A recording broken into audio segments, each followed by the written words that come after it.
அவர் மிகுந்த கிருபையுள்ளவர், இரக்கமுள்ள தேவன். அன்பும் இரக்கமும் சேர்ந்த குணம் கிருபை.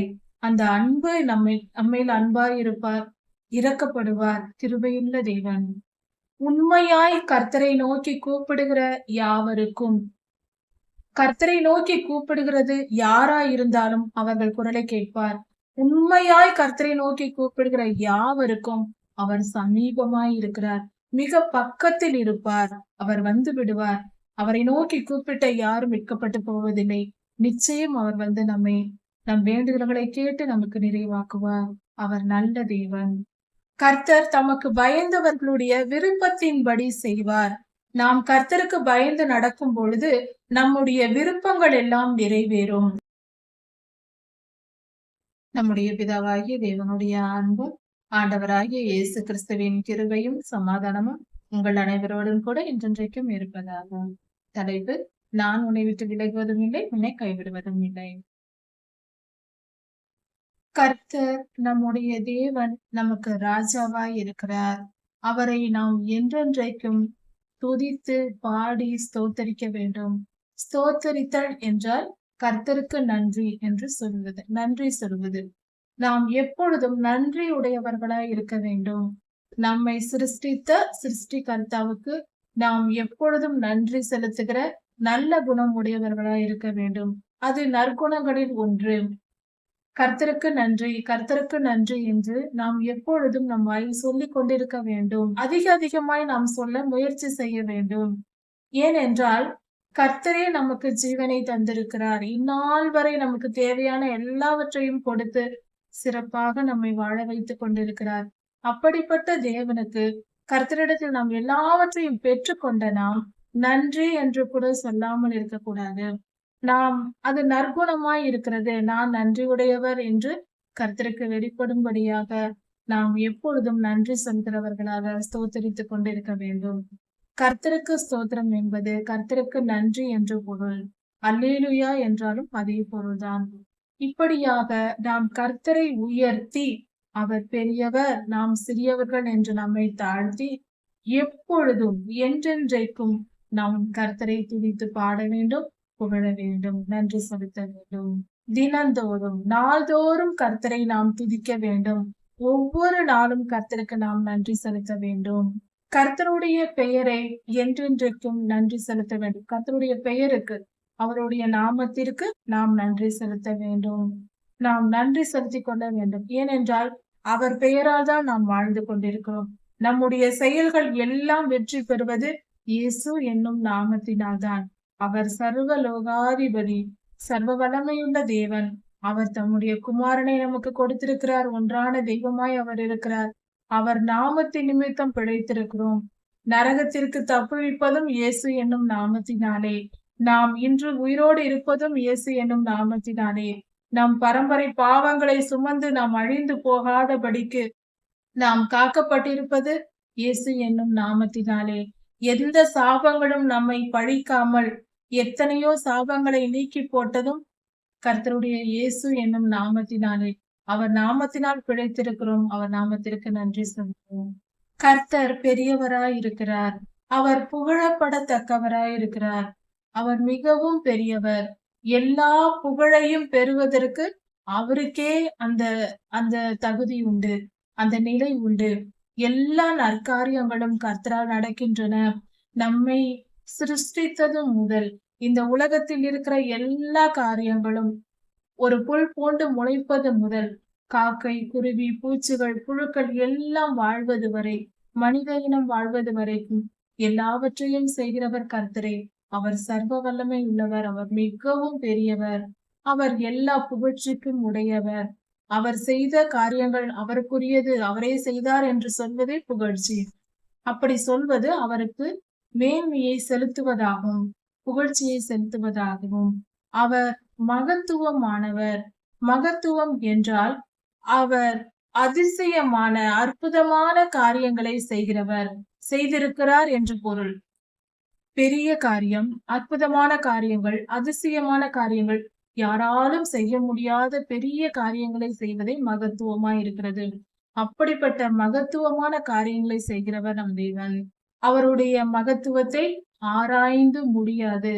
நமக்கெல்லாம் அது ஆராய்ச்சி பண்ணி கண்டுபிடிக்க நம்மால் முடியாது. நம்மால் அதை என்னவென்று தெரிந்து கொள்ள முடியாது. அந்த அளவுக்கு பெரிய காரியங்களை கர்த்தர் செய்கிறவர். மகத்துவமானவை, சிறந்தவைகளை செய்கிறவர், நற்காரியங்களை செய்கிறவர். தலைமுறை தலைமுறையாக நாம் கர்த்தருடைய செய்கைகளை, அவருடைய புகழ்ச்சியை சொல்ல வேண்டும். ஒவ்வொரு தலைமுறைக்கும் ஆபிரகாம் ஐயாவுக்கு கர்த்தர் செய்த காரியங்கள், ஈசாக் ஐயாவுக்கு செய்தது, யாக்கோபு ஐயாவுக்கு செய்தது என்று வேதத்தில் கொடுக்கப்பட்டிருக்கிறது போல, ஒவ்வொரு தலைமுறையாக கர்த்தர் செய்து வரும் நற்காரியங்களை ஆராய்ந்து அறிந்து கர்த்தருக்கு நாம் புகழ்ச்சியை செலுத்த வேண்டும், ஸ்தோத்திரம் செலுத்த வேண்டும். இதையெல்லாம் சொல்லி கர்த்தருடைய வல்லமையின் செயல்களை நாம் அறிவிக்க வேண்டும். ஆபிரகாம் ஐயாவுக்கு அவர் இதை செய்தார், இஸ்ரவேலுக்கு இதை செய்தார், தாவீது ஐயாவுக்கு இதை செய்தார் என்று இப்படி அவர் செய்த கிரியைகளை எல்லாம் சொல்லி நாம் கர்த்தருக்கு புகழ்ச்சியை செலுத்த வேண்டும். அவர் தலைமுறையாக ஒவ்வொருவருக்கும் செய்த செயல்கள், அவர் சொன்ன வார்த்தைகள், அவர் செய்த செயல்கள் இன்று நிறைவேறி கொண்டிருப்பது, இதையெல்லாம் நாம் சொல்லி கர்த்தருக்கு நன்றி செலுத்த வேண்டும். கர்த்தருடைய சிறந்த மகிமை பிரஸ்தாபத்தை குறித்தும் அதிசயமான கிரியைகளை குறித்தும் பேசினேன். கர்த்தருடைய புகழ்ச்சியை நாம் பேச வேண்டும்.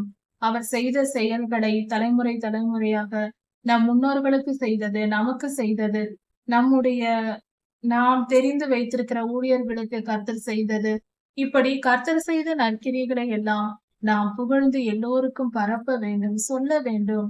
அப்பொழுதுதான் கர்த்தரை அவர்களும் ஏற்றுக்கொண்டு மனம் திரும்பி நன்மையை பெற்றுக்கொள்ள வாய்ப்பாய் இருக்கும். கர்த்தருடைய செயல்களை நாம் வெளியில் அறிவிக்க வேண்டும், ஊழியம் செய்ய வேண்டும், அவருக்கு சாட்சியாய் வாழ வேண்டும், கர்த்தரை பற்றி எல்லோருக்கும் சொல்ல வேண்டும். ஜனங்கள் உம்முடைய பயங்கரமான கிரியைகளை குறித்து சொல்லுவார்கள். கர்த்தரின் வல்லமையுள்ள கிரியைகளை குறித்து ஜனங்கள் சொல்லுவார்கள், எல்லோரும் சொல்லுவார்கள். அப்படி இருக்கும் பொழுது நான் கர்த்தரின் மகத்துவத்தை சொல்லுவேன், கர்த்தருடைய நாமத்திற்கு மகிமை உண்டாகும்படி நானும் பேசுவேன், கர்த்தருடைய மகத்துவத்தை விவரித்து சொல்லுவேன் என்று சொல்லப்பட்டிருக்கிறது. நாமும் இப்படி கர்த்தருடைய மகத்துவத்தை விவரிக்க வேண்டும். கர்த்தருடைய ஜனங்கள் கர்த்தருடைய தயவை நினைத்து சொல்லுவார்கள், மற்றவர்களிடம் சொல்லி புகழ்வார்கள். அப்படி கர்த்தருடைய செயல்களை பற்றி வெளிப்படுத்தி கர்த்தரை கம்பீரித்து பாடுவார்கள், கர்த்தரை புகழ்ந்து போற்றுவார்கள், கர்த்தருக்கு மகிமையை செலுத்துவார்கள். கர்த்தருடைய ஜனங்கள் கர்த்தர் இரக்கமும் மன உருக்கமும் நீடிய சாந்தமும் கிருபையும் உள்ளவர். கர்த்தர் இரக்கம் உள்ளவர் என்று சொல்லும் பொழுது, நாம் செய்கிற செயல்கள், நமக்கு உதவி தேவைப்படும் பொழுது கர்த்தரிடம் கேட்டால் நிச்சயம் நமக்கு இரக்கப்பட்டு நமக்கு செய்வார். நாம் கேட்பதை நமக்கு கொடுத்து நம்மை ஆசீர்வதிப்பார். இரக்கம் உள்ளவர், மன உருக்கம் உள்ளவர்.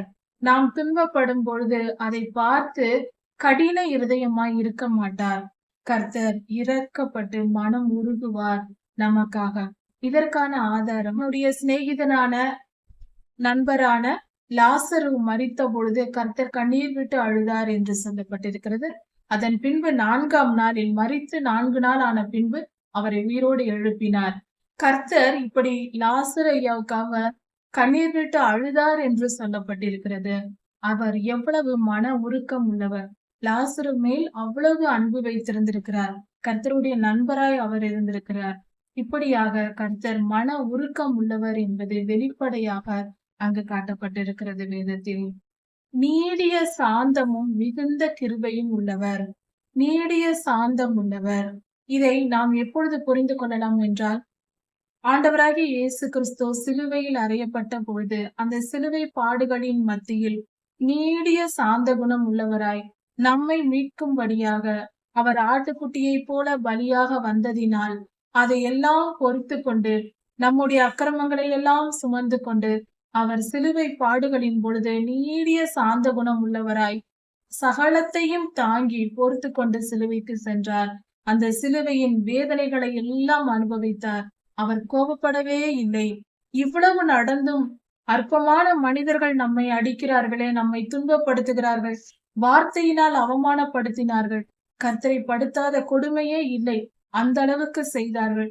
அப்படியெல்லாம் செய்திருந்தும் அவர் நீடிய சாந்த குணம் உள்ளவராய் சகலத்தையும் சகித்து கொண்டு பொறுத்து கொண்டார். இதில் அவருடைய சாந்த குணம் நமக்கு வெளிப்படுகிறது. அதுபோல நாமும் கர்த்தருக்கு பிரியமானவர்களாய் வாழ வேண்டும் என்றால் நீடிய சாந்த குணம் உள்ளவர்களாய் நாம் இருக்க வேண்டும்.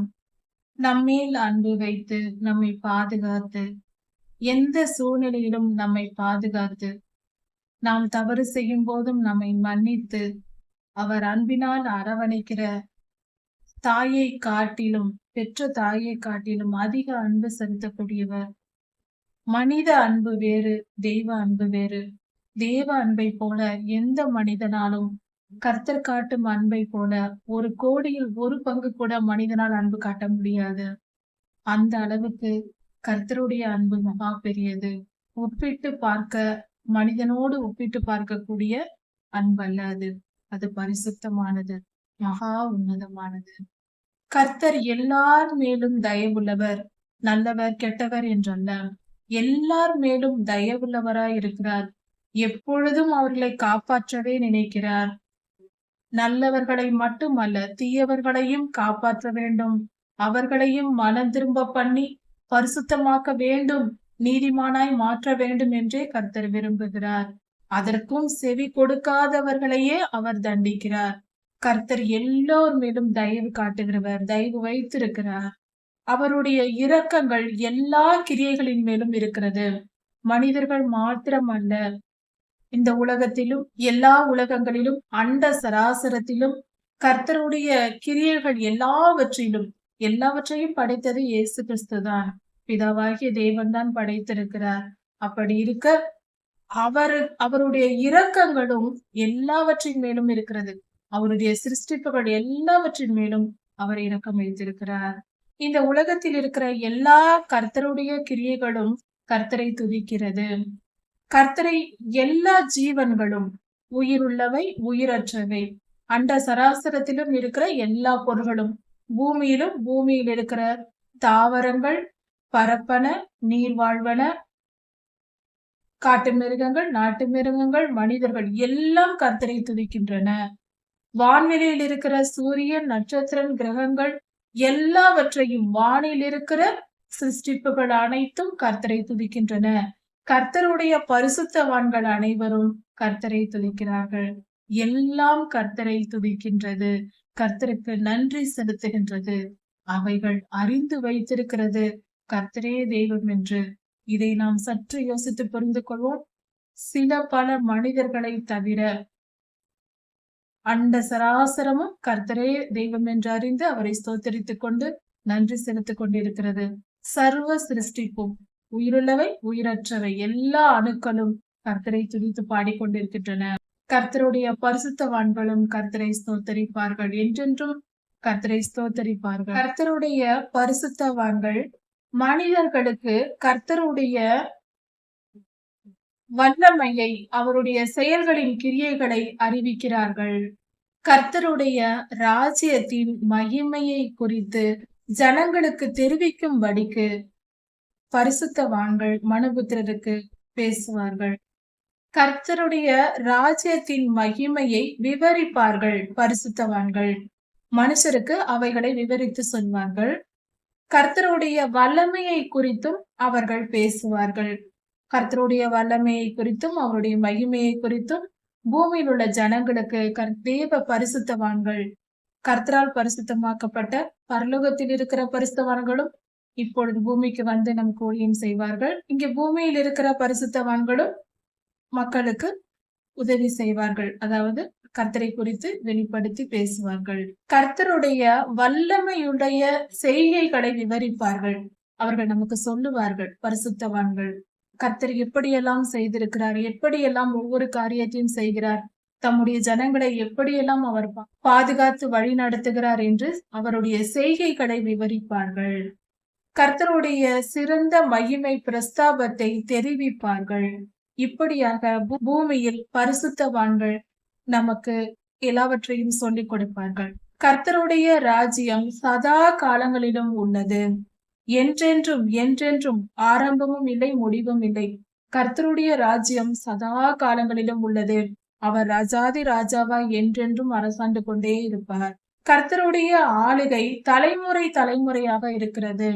அவர் என்றென்றும் தலைமுறை தலைமுறையாக அவர் நம்மை ஆளுகை செய்கிறார். கர்த்தர் விழுகிற யாவையும் தூக்கி விடுகிறார். யாவரையும் எல்லாரையும் நாம் விழுந்து போகிறோம் என்றால் கர்த்தரோடு நாம் இணைந்து வாழும் வாழ்க்கையில், இவ்வுலக வாழ்க்கையில் பரிசுத்தமாய் நாம் வாழ முயற்சிக்கும் பொழுது பல நேரங்களில் விழுந்து போவோம். இது நடக்கிறது, எல்லோருக்கும் நடக்கிற காரியம்தான். பாவிகளாய் இருந்தோம், கர்த்தரை ஏற்றுக்கொண்டு ரட்சிக்கப்பட்டோம், வேதத்தை வாசித்து கர்த்தருடைய நீதி நியாயங்களை கற்றுக்கொண்டு எல்லா பழக்கங்களையும் பாவ சுபாவங்களை விட்டு மனம் திரும்பும் போது நம்மை திருத்திக் கொள்ளும் காலம்தான் இவ்வுலக வாழ்க்கை. நாம் வாழும்போது நம் ஆத்துமா சுத்திகரிக்கப்படுகிறது. அப்படி நம் ஆத்துமா ஒவ்வொரு காரியத்திலும் திருந்தி திருந்தி பரிசுத்தமாய் பாவத்தை விட்டு நீதியின் பாதையில் ஒவ்வொரு காரியத்தையும் நடக்கும் பொழுது பல நேரங்களில் தவறு செய்து விழுந்து விடுவோம். கர்த்தர் ஒரு காரியத்தை சொல்லி இருப்பார், ஆனால் அதை நாம் செய்யாமல் விட்டு விடுவோம், அல்லது செய்யாதே என்று சொன்னதை செய்து விடுவோம். முயற்சி செய்வோம், நமக்கு அது கர்த்தருடைய வார்த்தையை மீற வேண்டும் என்ற எண்ணம் இருக்காது. ஆனால் நம்மை அறியாமல் நம்முடைய இயலாமையினால் விட்டு விடுவோம், ஏமாந்து போவோம். சில நேரங்களில் நமக்கு தெரியாமல் தவறு செய்து விடுவோம். இப்படிப்பட்ட காரியங்கள் ஏற்படும் பொழுது கர்த்தர் நம் விழுந்து விடும் பொழுது, ஒரு முறை சொன்னேன், நீ கேட்கவில்லை, தவறு செய்து விட்டாய் என்று விட்டுவிட மாட்டார். எழும்பி வா, இன்னொரு வாய்ப்பு தருகிறேன் என்று நம்மை தூக்கி விடுவார். அவர் விழுந்த யாவரையும் தூக்கி விடுவார். வா, இன்னும் பலப்படுத்துகிறேன், வார்த்தையினால் மீண்டும் பலப்படுத்தி மீண்டும் அந்த சோதனையின் காலத்திற்குள் நம்மை அழைத்து செல்வார். அப்பொழுது நாம் வெற்றி பெற்று விடுவோம். முதல் முறை தோற்றாலும் அடுத்த முறை நாம் வெற்றி பெறுவோம். அதாவது பரீட்சை எழுதுவது போல ஒவ்வொரு சுபாவத்திலிருந்தும் பாவ சுபாவத்திலிருந்தும் ஒவ்வொன்றாக நம்மை விலக்கி நம்மை சுத்திகரித்துக் கொண்டே வருவார். நாம் சிறு வயதில் ரட்சிக்கப்படுவதற்கு முன்பு பொய் பேசிக் கொண்டிருப்போம், திருடி கொண்டிருப்போம், அடுத்தவரை பற்றி புறங்கூறுதல், இப்படிப்பட்ட பழக்கங்கள் இருக்கும். முதலில் ஒவ்வொன்றாக ஆண்டவர் திருத்துவார், பொய் பேசுவதை நிறுத்துவார். பலமுறை முயற்சி செய்தும் திடீரென்று என்றாவது ஒரு நாள் பொய் வந்துவிடும். அதுதான் விழுகை. அப்பொழுது கர்த்தர் விட்டுவிட மாட்டார், மீண்டும் ஒரு வாய்ப்பை கொடுப்பார், மீண்டும் வசனங்களால் போதிப்பார், அதை திருத்தி பொய்யே பேசாத நிலைக்கு நம்மை கொண்டு வருவார், புறங்கூறாமல் நம்மை பண்ணுவார், நம்மை முழுவதும் பரிசுத்தமாக்கி விடுவார். அவருடைய ரத்தம், அவருடைய வல்லமை பெரியது, எப்படி இருந்தாலும் நம்மை மாற்றி விடுவார். அவ்வளவு பரிசுத்த தெய்வம் அவர். அவர் பக்கத்தில் சென்றால் போதும், நமக்கும் பரிசுத்தம் தொற்றிக்கொள்ளும். மடங்கடிக்கப்பட்ட யாவரையும் தூக்கி விடுகிறார். பொல்லாத சத்துருக்களால், தீயவர்களால் நாம் மடங்கடிக்கப்பட்டு சோர்ந்து போய் தோல்வி அடைந்து பல நேரங்களில் இருக்க வேண்டிய நிலை ஏற்படும். அதை குறித்து கவலைப்பட வேண்டாம். எது வந்தால் என்ன, எந்த நிலையில் இருந்தால் என்ன, நம்மை தூக்கிவிட நம்ம ஆண்டவர் இருக்கிறார். அவர் நம்மை தூக்கி விடுவார், நம்மை மீட்டுக் கொள்வார், சிறு குழந்தையை போல நம்மை அணைத்துக் கொள்வார், நம்மை வழிநடத்தி கொண்டு செல்வார். அவர் நல்லவர், மிகவும் நல்லவர். எல்லா ஜீவன்களின் கண்களும் கர்த்தரையே நோக்கி கொண்டிருக்கிறது, கர்த்தரையே பார்த்திருக்கிறது. உலகத்தில் இருக்கிற எல்லா ஜீவராசிகளும் கர்த்தரையே பார்த்து கொண்டிருக்கிறது ஆகாரத்திற்காக. இந்த உலகத்தில் இருக்கிற எல்லா உயிரினங்களும், உணவு உண்டு வாழ்கிற எல்லா உயிரினங்களும் கர்த்தரையே நோக்கி பார்த்து கொண்டிருக்கிறது. தம்முடைய பசிக்கு ஆண்டவர் ஆகாரம் கொடுப்பார் என்று தினந்தோறும் கர்த்தர் அவர்களுக்கு, உயிரினங்கள் எல்லாவற்றிற்கும் ஆகாரம் கொடுக்கிறார். கர்த்தர் பெரியவர், அவர் மிகவும் நல்லவர், அவரே எல்லாவற்றிற்கும் போஷிக்கிறவராய் இருக்கிறார். கர்த்தர் தம்முடைய கைகளை திறந்து சகல பிராணிகளின் வாஞ்சையையும் திருப்தியாக்குகிறார். தாங்கள் பசியோடு இருப்பதை பார்த்து, அதாவது பசியோடு இருந்து ஆகாரத்திற்காக ஏங்கி இருக்கிற எல்லா உயிரினங்களின் ஆசையையும் திருப்தியாக்குவது கர்த்தரே. கர்த்தரே இதை செய்கிறார். கர்த்தர் தம்முடைய வழிகளில் நீதி உள்ளவராய் இருக்கிறார். அவர் எப்பொழுதும் நீதியை மட்டுமே செய்வார். அநியாயம், அக்கிரமம், அநீதி கர்த்தரிடத்தில் இல்லை. அவர் எப்பொழுதும் அப்படி செய்ய மாட்டார். அவர் பரிசுத்தமுள்ள தேவன். ஒருபோதும் அநீதி செய்ய மாட்டார், அக்கிரமம் செய்ய மாட்டார், எந்த சாக்கு போக்கும் கிடையாது. அவர் நீதி உள்ளவர், எப்பொழுதும் நீதி மட்டுமே செய்கிறவர் நம்முடைய பரிசுத்த தேவன். அவரை ஸ்தோத்தரிப்போம். அல்லேலூயா. தம்முடைய கிரியைகளில் எல்லாம் கிருபை உள்ளவராய் இருக்கிறார். அவர் மிகுந்த கிருபை உள்ளவர், இரக்கமுள்ள தேவன், அன்பும் இரக்கமும் சேர்ந்த குணம், கிருபை. அந்த அன்பு நம்மேல் அன்பாய் இருப்பார், இரக்கப்படுவார், கிருபையுள்ள தேவன். உண்மையாய் கர்த்தரை நோக்கி கூப்பிடுகிற யாவருக்கும், கர்த்தரை நோக்கி கூப்பிடுகிறது யாராயிருந்தாலும் அவர்கள் குரலை கேட்பார். உண்மையாய் கர்த்தரை நோக்கி கூப்பிடுகிற யாவருக்கும் அவர் சமீபமாய் இருக்கிறார், மிக பக்கத்தில் இருப்பார். அவர் வந்து விடுவார். அவரை நோக்கி கூப்பிட்ட யாரும் வெட்கப்பட்டு போவதில்லை. நிச்சயம் அவர் வந்து நம் வேண்டுதல்களை கேட்டு நமக்கு நிறைவாக்குவார். அவர் நல்ல தேவன். கர்த்தர் தமக்கு பயந்தவர்களுடைய விருப்பத்தின்படி செய்வார். நாம் கர்த்தருக்கு பயந்து நடக்கும் பொழுது நம்முடைய விருப்பங்கள் எல்லாம் நிறைவேறும். அப்படி நம்முடைய விருப்பங்களை எல்லாம் நிறைவேற்றுகிறவர் தம்முடைய பிள்ளைகள், எனக்கு கீழ்ப்படிந்திருக்கிற என் மகள், என் மகன், அவர்களை சந்தோஷப்படுத்துவேன் என்று கர்த்தர் நம்மை சந்தோஷப்படுத்துவார். நாம் கர்த்தரை நோக்கி அவர் விருப்பத்திற்கு அவருக்கு பயந்து பரிசுத்தமாய் நாம் வாழும்போது நம் விருப்பங்கள் ஒன்றும் குறைவுபடாது. நிச்சயம் எல்லாம் நிறைவேறும். அப்படி தமக்கு பயந்து தம் சொல்லை கேட்கிற பிள்ளைகளை, அவர்கள் செய்கிற ஜெபத்தை கர்த்தர் கேட்டு அவர்களை ரட்சிக்கிறார், பாதுகாக்கிறார். அப்படிப்பட்ட நல்ல தேவனாய் ஆண்டவர் இருக்கிறார். அவர் மிகவும் கிருபையுள்ளவர், நல்லவர். கர்த்தர் தம்மில் அன்பு கூறுகிற எல்லாரையும், கர்த்தரை நேசித்து அவருக்கு கீழ்ப்படிந்து, கர்த்தரை நாம் நேசிக்கிறோம் என்றால் அதற்கான அடையாளம் என்ன? அவருக்கு கீழ்ப்படிந்து நடப்பது. வேத வசனத்தை படித்து இந்த வசனத்தின்படி வாழ்வதே நாம் கர்த்தரை கனப்படுத்துவதும் கர்த்தருக்கு கீழ்ப்படிந்திருப்பதுமாய் இருக்கிறது. அதுதான் உண்மையான கர்த்தர் மேல் நாம் வைத்திருக்கிற அன்பின் அடையாளம். அப்படி நாம் உண்மையாய் அன்பு கூர்ந்து வேத வசனத்திற்கு கீழ்ப்படிந்து பரிசுத்தமாய் வாழும்போது கர்த்தர் நம்மை ஆசீர்வதிப்பார். அதுதான் உண்மையான அன்பு. அப்படிப்பட்டவர்களை கர்த்தர் காப்பாற்றுவார். அப்படிப்பட்டவர்களை ஒரு நாளும் விட்டுவிட மாட்டார். அவர்களை காப்பாற்றி துன்மார்க்கரை அழித்து போடுவார். அப்படிப்பட்ட கர்த்தருக்கு கீழ்ப்படுகிற நீதிமான்களை அவர் காப்பாற்றுவார், துன்மார்க்கரை அழித்து போடுவார். நம்முடைய வாய் கர்த்தரை துதிப்பதாக. நாம் கர்த்தரை துதித்து பாடுவோம், கர்த்தருக்கு நன்றி செலுத்துவோம். மாம்ச தேகமுள்ள யாவும் என்றால் உயிருள்ள அனைத்து காரியங்களும், உயிரினங்கள் அனைத்தும் கர்த்தரையே துதித்து போற்றி பாடட்டும், கர்த்தருக்கு நன்றி செலுத்தட்டும். கர்த்தர் நல்லவர், அவர் மிகவும் நல்லவர், அவர் பெரியவர், அவர் பரிசுத்தர், அவர் சர்வ வல்லமையுள்ள தேவன்.